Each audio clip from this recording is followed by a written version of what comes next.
میں امام علی بن موسیٰ رضا کے حرم میں آیا ہوں اور میں آخری الوداعی سلام کے لیے آیا ہوں۔ اس الوداعی سلام کے اندر میں اپنے ماں باپ کو اور اپنے تمام رشتہ داروں کو یاد کرتا ہوں اور ان کی طرف سے یہ زیارت پڑھتا ہوں، خصوصاً استاد محترم قبلہ سید جواد نقوی اور رہبر معظم سید علی خامنائی اور اپنے تمام علماء کرام جو ہمارے شہر لاہور میں مقیم ہے، خصوصاً جامعہ عروۃ الوثقیٰ کے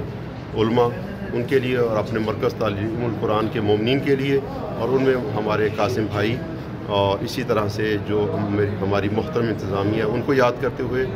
اور ہماری مرکز کے اندر جتنے مرحومین ہیں، شیخ سبطین صاحب اور شیخ علی رضا صاحب جن کا حال ہی میں انتقال ہوا، ان کو یاد کرتے ہوئے اور تمام مومنین کو یاد کرتے ہوئے جو موجود ہیں یا نہیں، یہ زیارت میں بجا لاتا ہوں۔ السلام علیک یا غریب الغرباء، السلام علیک یا غریب الغرباء، السلام علیک یا معین الضعفاء والفقراء، السلام علیک یا ابا الحسن، صلی علی محمد و آل محمد۔